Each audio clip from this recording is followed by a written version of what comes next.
Hello, everybody. Petco, How are things cracking? what's going on, buddy? I kind of forgot about you. I'm sorry, but I'm making cookies right now.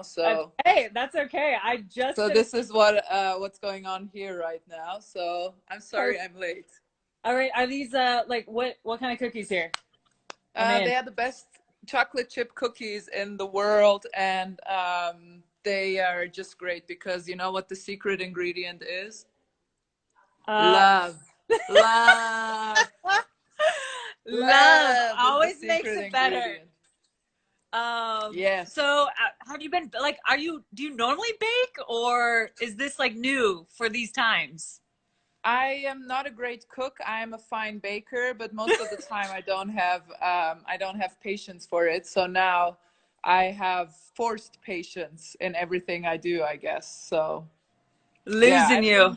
but my All sister is right, a the way cook. better cook. So my sister is the chef here in the house, and I do the necessary tasks of dishwashing and so on and so forth.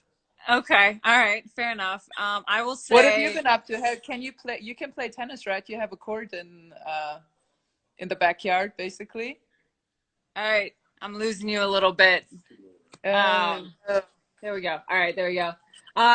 okay. Well, I'm lucky. Arizona has some amazing weather. I have a great backyard, so I've set up actually these like the great backyard games of 2020. So I have a Hmm. badminton net, I have cornhole, we're setting up darts, a horseshoe. So we're gonna have like this little in-house competition, hopefully streaming live Nice. on WTA networks. And I mean, I have a gym in my garage. So Oh, that's great. honestly, I've been balancing out my workouts with the amount of cake that I've eaten, like since my birthday Yeah. was last week. So I wish I could say that all this training is getting me a six pack like yours, but I need to balance out just the amount of food I'm eating right now. Yeah, but that's what I always tell people. I'm not working out to be skinny. I'm working out so I can eat all these burgers and cookies and whatnot, right? Yeah, That's but why you so are work you out. doing You don't work out to become skinnier. You just work out to justify all the other things you put into your system, I guess. accurate? Accurate. No, but I tuned Yeah. into your workout the other day. Are you doing more live workouts? Well, I think I will. Yeah, I was doing that with one of the coaches that we have at my sports brand Adidas. So I was doing kind of a combined thing, but I learned about myself that I turned into a military drill sergeant really quickly. So I'm considering doing a live workout on my own Instagram. So Okay. All right. Well, yeah, I might let me do know that. I when, might do that. because Well, I'm you gonna. know what? I just do these like really intense 20 to 30-minute workouts where you just let it all out and then you're done for the day. Yeah. Because we have so much to do right now, right? I know, but like speaking of other things to do, you started a book club. I Yeah. mean, tell me, tell me more about this. Well, I was thinking of doing that already before this whole Corona or COVID-19 crisis, and but I always thought it's kind of old-fashioned. It's just going to be me and my weird friends, and I can talk to them on Skype just as fine. I don't need to create a whole kind of Instagram account to justify talking to my friends. So I always kind of pushed it away, and then this whole quarantine thing came upon us, and I was like, dude, this is your time. Books are trendy again. Books are in it to win it. So I have 4,000 followers. It's actually been amazing. I recorded a podcast with Caitlin Thompson, the creator of Racket Magazine, yesterday, and That's awesome. yeah, I know it's going well. So let's see. Now the first hype and everyone's at home, but let's see in like a few months if people still keep up the reading patterns or if they just like if you just see a bunch of books flying through the air out the windows. Okay, but tell me. So I love to read, and it's something that I don't know why kind of stopped doing it. I mean, I feel like I transitioned more to social media, Mm. unfortunately. But I love to read. So tell me what book you're starting with, and because I saw in your video that you were going to maybe have one fiction, one nonfiction. Like what Yeah. route did you go? So yeah, so the choices that I offered were a fiction, a nonfiction, a sports book, and a classic, right? Okay. So and then I had people vote on which book they would like to read, and it was the sports book. It was David Foster Wallace's String Theory, I think the best tennis book that was ever written. Yep. And so we are reading that book right now, and I'm just uploading passages of it every now and then and having people talk about it. I recorded the podcast yesterday. I might go on live to speak with everyone. I haven't figured out the technical details yet. I see you're much better digitally evolved than I am. I'm still living in the old times. I still drive my You're my wooden hipster, bike to Andrea. practice, and then I have my wooden rackets, and you know, and I have a dog downstairs running on a treadmill that does all the electricity in this house. So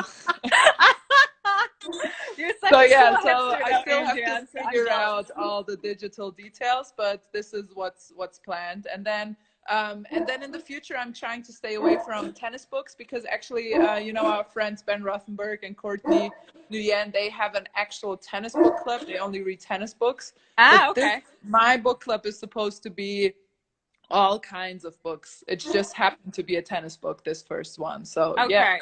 And then, Are so, you, okay. why don't you join us?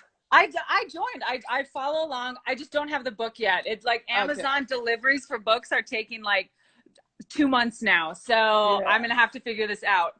Right. But so the one passage that you highlighted though in your Instagram where they messed up the score, is that in this book? Where they messed up the score? I think you wrote something about Tracy Oss, like someone making a break Oh. at 3-4. Oh, right. No, so this second essay is about Tracy Austin's biography, and apparently I haven't read it, I have to say, but apparently it's the worst thing that's ever been written. And Okay. so when she won the US Open, she writes in the book, I knew immediately what I had done, which was win the US Open, and I was thrilled. And you know, I mean, you won the US Open a bunch of times. I haven't, but I was in quarters and semifinals of Grand Slam. Yes. And I was more than thrilled. My guts were flying out of my mouth, and I wanted to get naked and run around town for the next 3 days. So I feel like I won the US Open and I was thrilled is not enough to, you know, portray this whole feeling and emotion that she had. And so he's basically performing a hit job on Tracy Austin's biography. But okay. I really remember I saw you highlight that piece. One, I think they got the score wrong anyways, which was tough. But I will say in the US Opens that I've played, I was way more than thrilled. I in all honesty, you say you wanted to run around naked. That's actually what Lucy and I did after we won our first US Open. We were in the locker rooms, we had our champagne bottles, and we were running around naked. So yeah. I'm just saying that it's very accurate, actually. Yeah. So yeah, it's been fun. I mean, what have you been doing? Have you been working out, or have you just been resting? I mean, it's also hard for us, I think, the whole scheduling now of practicing. Just like, what do you do? Do you continue to practice up until June? And I think tomorrow Wimbledon might be canceled as well. So yeah, let's say end of July. Do you take a break and then restart practicing? Do you practice all the way through and exhaust your body? Do you take this break to recover your body? It's not easy, I think, because we tennis players are not used to it. We have a very strict schedule. You can play every week if you want to, and then you have the off season where you rest and then get going again. So I think this is really new territory for us, especially for us tennis players. I think other sports and athletes might do a better job at this than we do. Yeah. Honestly, I've talked with a few of my friends about this, and it's like, we're so, even with injuries, we kind of have a timetable that we're aiming for. We're like, all right, I'm out 6 weeks. This is what I'll do for the first 2 weeks. By week 4, I'm going to be doing this. And by the 5th week, I'm going to be playing points and full matches. And right now, since we almost have no idea, and even if we started having an idea, it's pretty far out, you know, like you said, are we training hard? Are we trying to do we take time off and then slowly ramp up again? Like, tennis players are so used to playing from January till November, Mm. barely taking an off season off, Right. and then starting all over again. And I mean, you were out for the first part of this year, you were injured, but even then Yes. you still, like, we have this goal in our mind, like, all right, Yeah. Miami is my comeback tournament, or all right, French Open clay season. You know, I Mm. know what to do. Like right now, we won't even really know what surface to train on. Like initially, I was Yeah. like, was it hard? Was I going to Yeah. start like running on my field for grass? Like clays getting it like, and when after French Open announced when they were moving the tournament to, it was like, are we going from hard to clay to Yeah. grass? Like My by the way, when I read this, my knees instantly started to hurt just by the sheer thought of changing surfaces in 3 weeks, 3 times. yes, My knees just gave out. They're like, nobody, you're not 20 anymore. We're not doing this with you. So we are not spring chickens anymore. exactly. But I mean, so okay, so coming from my experience of being injured a few times and being out for a decent amount, I realized that one, I like to be in shape no matter what. So if I, Mm-hmm. even if I, once I retire, even if I didn't play tennis, I knew like I remember after my last knee surgery, I was taking it really slow, and I was like, you know what, I'm not going to rush it at all, which is not typical of me. Right. And I remember not even really, I was doing rehab, but I wasn't training. And I remember starting to like wake up in the mornings and feel like terrible. And I was like, I'm Mm-hmm. feeling sore and stiff from doing nothing. I would rather feel Yeah. sore and stiff from working out. So Yeah. that, like, I changed my mind. I was like, all right, no matter what, I'm going to train, I'm going to stay fit. Yeah. And for me, like I've been lucky enough that I've had some private courts to practice on. The weather's good here in Arizona. So, you know, I'm going out there with the mindset that I'm doing it because I like playing tennis. I mean, Yeah. I'm not going out there saying I need 2 hours of this. I need cross court forehands. I need to go back and forth. Like Right. I'm literally practicing lefty forehands, one-handed backhands. So when this all comes back together and I have a few new shots, like you'll know why.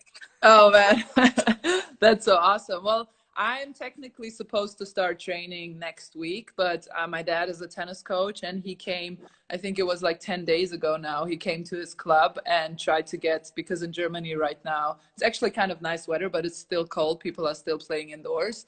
And he Yeah. came to his indoor courts and there was just a huge chain on the door. And there was like police notices, like nobody is allowed in and nobody is allowed out. So I'm honestly, I don't know what I'm going to do. Next week, I'm supposed to start training on tennis. I'm already doing workouts, but I'll see. Honestly, the best thing was when I was able to, at least that was like 1 week ago or so. So I could at least be in nature, be outdoors, be in the Yeah. forest, you know, just running huge snake circles around people and just trying to do Yeah. this whole physical distancing How thing, how right? long have you not played tennis for? How long has Oh, it been? do you like my t-shirt, by the way? I am. Please, can I have one? Actually, I am awesome. I want one. Actually. I'll get you one. Okay. um, I have, so let's see, I haven't played. The last match I played was in Luxembourg, which was in October, Yeah. and then I already had the diagnosis that my cartilage is a little bit damaged. Yeah. And I did try for like 3-4 weeks to do it without a surgery. So I did train for like 3-4 weeks, and it went fine. But whenever I did a little harder, it would swell up again. So in the end, I decided to get the surgery after all, which was in February. So it wasn't like I didn't play at all. I did try to train every now and then, but it would just swell up again. And then I had to take a Yeah. break, and then it would be okay. And I could practice 3 days, and then I had to take a break again. So it was just going back and forth. And then in the end, I was just like, I mean, you know, at one point you just have to make a decision, right? And so Yeah. in the end, I was like, okay, if I want to continue playing, I can't be relying on my knees' goodwill to, you know, be here and do it service today, and then the next day just deny service. So I decided to have the surgery. But Yeah. but and I that's feel been I about get 2 it. months. Knees are tricky. Even when I was coming back from mine, like it's just some days it feels great, and then as soon as it gets a little swollen, you're like, I can't move right now. Yeah, exactly. So it's, and you know, the worst feeling in the morning for me was for a very long time when you sleep on the, I had the pain was on the inner side of my knee, right? yeah. So I was sleeping on the left side, and in the morning I was like getting slowly waking up, and I would turn around and just like almost subconsciously my hand would go to my knee and press the one part that hurts. And I was like, fuck, it's still there. As if I was, you know, as if I was just like hoping that magically overnight an angel came upon us and just took the pain away and made it good again. You know, it was just like irrational hopes and wishes. And then this feeling in the morning when you're like barely awake and you still feel it's still there, the pain, you're like, argh. Yeah, no, it's like I've been in the same place. You're like, I got a good 8 hours of sleep. The rest of my body feels amazing. And I've done it a couple times where I've like shifted to the other side and I'm like, nope, it's still there. I'm gonna go back to sleep though. So exactly. So tell me, have you been missing the competition? Have you been missing, or are you happy that you can take a break from competing? How are your feelings about it? you know, okay, so I'm super competitive, and I mean, I'm funneling this energy in other areas at home, which I don't think my husband is super pumped about. But no, I miss the competition, and especially for me, because I feel like I've been out for a good portion of my career with some of my injuries. So I feel like I've spent, I don't know how many months and almost years combined saying like, all right, just like, this is the next tournament and this is when I'm going to come back and I'm going to build back up. I mean, you know, the build up back from injury, getting your ranking back up, like figuring all that out. And I feel like, you know, I started this year feeling really good. I ended the year last year feeling really good. It's almost, in all honesty, it's one of the first times I've come out of an off season like feeling pretty good. And so I'm bummed about that, but at the same time, like, I'm really viewing this as this massive opportunity to reset everything. Like, I'll say, like, as tennis players, we all kind of we don't mind being stuck at home. Like, we're traveling all the time, we're doing things all the time, we're out training, regimented, like we're busy. That's just our life since we've been in juniors. So I feel like on the other side of this, I'm a big fan of like doing this internal reset. Like I've have my meditation in the morning. I've started journaling, and I mean, as much as everyone sees me on social media, like there's this other side to me that it actually gives me the energy to be as outgoing as I am. Like otherwise I would be exhausted. Like I like to talk and have fun, and I like, it is me, but at the same time, the other side of that is like, all right, let's reset. Let's connect with people that we genuinely want to connect with. Like I've gone to my phone almost and been like, why am I not talking to people that I really have great relationships with, and I'm stuck talking to people that maybe aren't worth my energy or my time. It's like kind of this reevaluation. I mean, even, and I don't know if it's the same in Germany, but you know, when I go outside, you see like kids riding bikes and playing games in the street and people taking their dogs for walks. And I'm like, this should probably be kind of a normal thing. Like I feel like it almost takes something dramatic to happen for us to recognize how out of balance we are. And I personally, I want to use this place to really define more things about myself. What do I really want out of this? How do I really want to treat people? Who do I really want to talk to? What do I really enjoy doing? And on top of all that, I'm like literally in the middle of cleaning out my entire house, and it looks like a disaster right now. So I'm spending half of my time with playing with the stuff I find while I'm cleaning.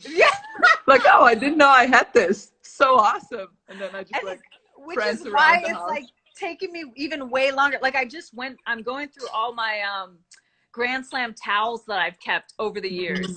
And it's like, I'm going down memory lane now, which I never do. I'm like this very in the moment person. Like, what am I doing next? And I'm like, I found a towel from Wimbledon 2000 I was playing juniors, 2001.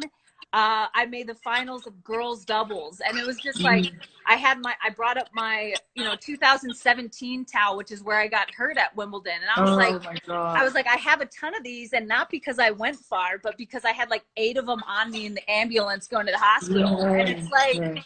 So I don't know. I'm doing things that I don't know. I haven't done ever, maybe, or in years. So I mean, that's awesome, but aren't you afraid? So for me, I'm 32. How old are you? Are you willing to say? Of course. 22. You only say that because you know I'm older. It's okay. I'm 35 now. I just turned 35. Yeah. Yeah.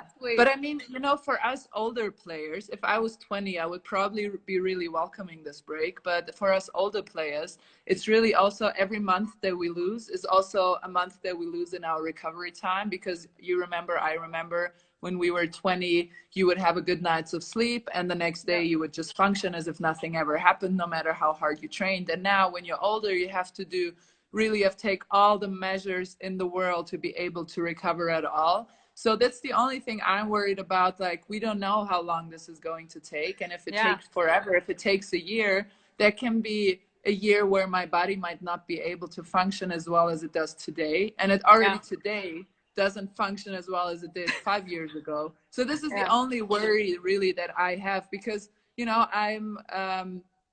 I want to retire soon, and I want to do it on my terms, and I want to still be able to play as well as I can.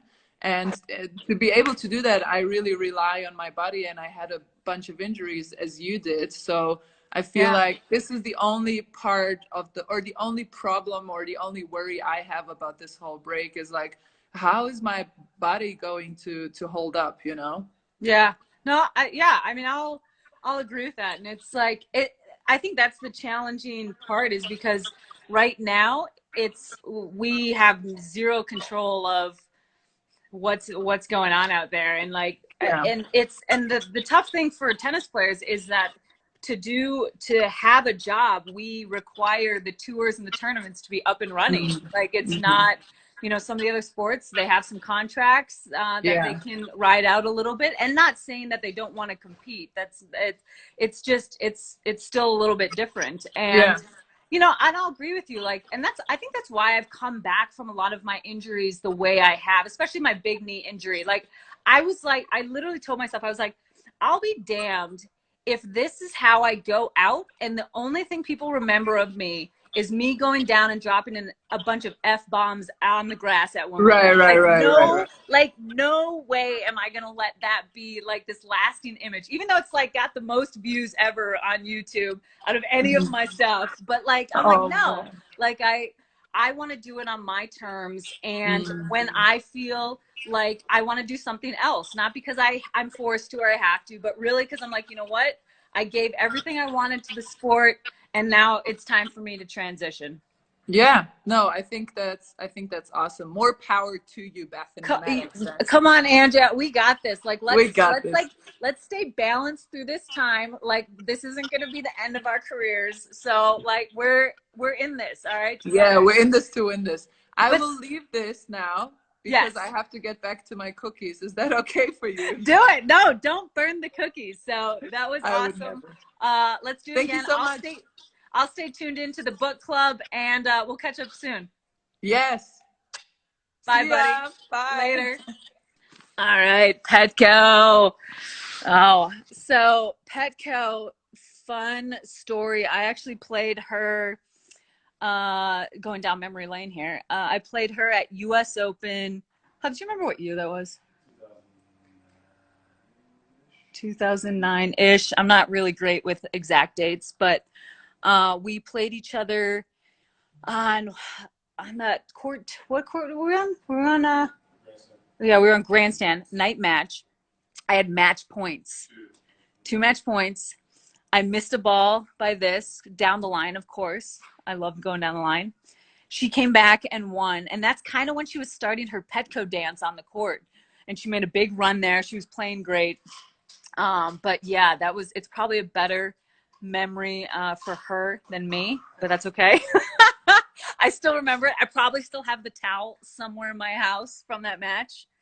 But Is that the one that's ripped? Yeah, maybe.